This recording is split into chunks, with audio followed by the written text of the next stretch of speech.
sonaba la campana, el perro salivaba y siguió haciendo eso, y después Pavlov solo sonaba la campana y el perro salivaba. Lo que pasa en la vida adulta es que esto crea lo que llamamos temor al fracaso. El temor al fracaso es una respuesta condicionada a un proceso de crítica destructiva que ocurre en los primeros 5 o 6 años de la vida. El temor al fracaso automáticamente nos activa, nos sentimos ansiosos, tensos, intranquilos, sentimos presiones y estrés en nuestro plexo solar, sentimos ganas de retirarnos del evento, y el temor al fracaso es la razón principal por los fracasos en la vida adulta. Es la razón principal por la que evitamos cumplir plenamente nuestro potencial. De hecho, todos los patrones de hábitos negativos se experimentan en el cuerpo físico. Puedes saber cuál es un patrón de hábito negativo porque se siente en el cuerpo físico, precisamente. El patrón de hábito negativo inhibido, el temor al fracaso, el no puedo, ocurre primero que todo en el plexo solar. ¿Ha tenido la ocasión donde debe hablar frente a un grupo, debe ir a una revisión de su desempeño o debe hacer una llamada determinante? Primero su plexo solar se aprieta. Si el temor continúa, su respiración se acelera.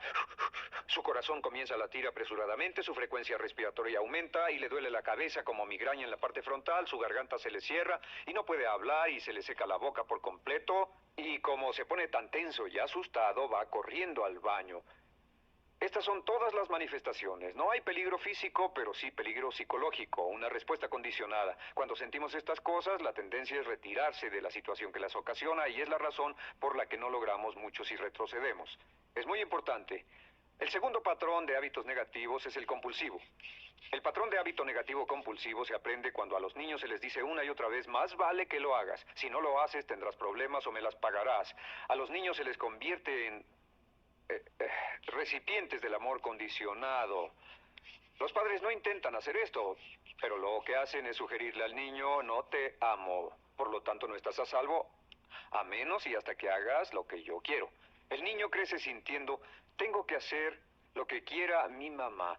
Debo complacerla, debo complacer a papá, debo complacer a los demás, debo complacer a mis parientes y a veces debo complacer a mis semejantes, debo complacer a mis maestros, debo complacer a todo el mundo y crecen con esto, debo.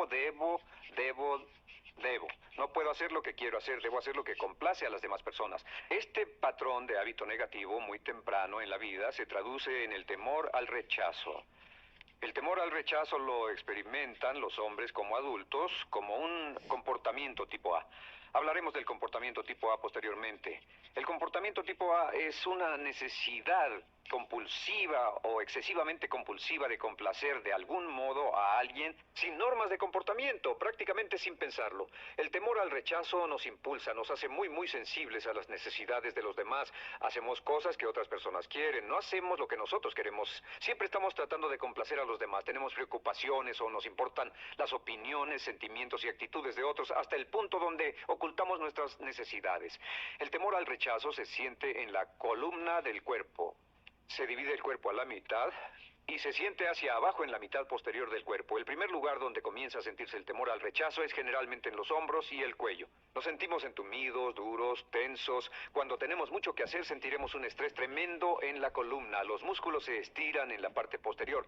A veces se manifestará como flebitis y venas varicosas y a menudo nos darán dolores de cabeza en la parte posterior de esta porque las arterias carótidas que llevan la sangre hasta la cabeza, los músculos a su alrededor se contraen y la cantidad de sangre que fluye hacia la cabeza fluye más lentamente y se siente un terrible dolor de cabeza en la parte posterior.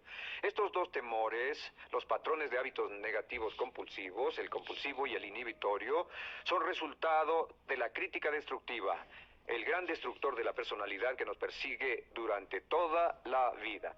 Y lo maravilloso de todo esto es que como son patrones de hábitos aprendidos, podemos olvidarlos. Podemos acabar con el temor al fracaso que nos detiene.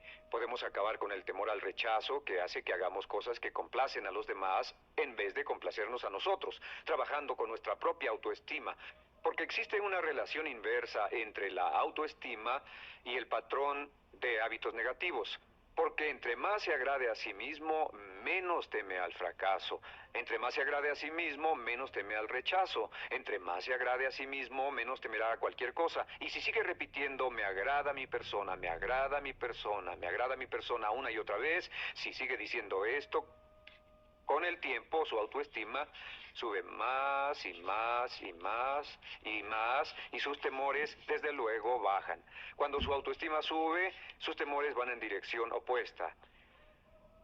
Ahora, ¿cómo enfrentar la crítica destructiva si debe criticar a otras personas?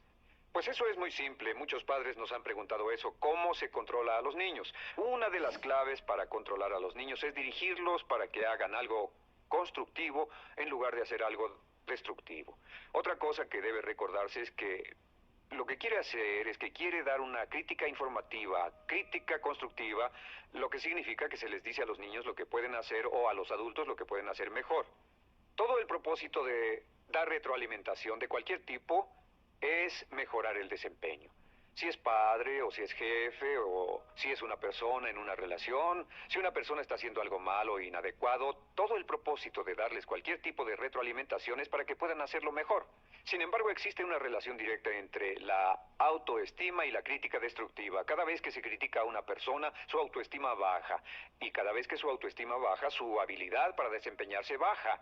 Si critica a una persona en forma destructiva demasiado tiempo, llegará a un punto donde no intentará nada. Se convierte en lo que llamamos hipersensible.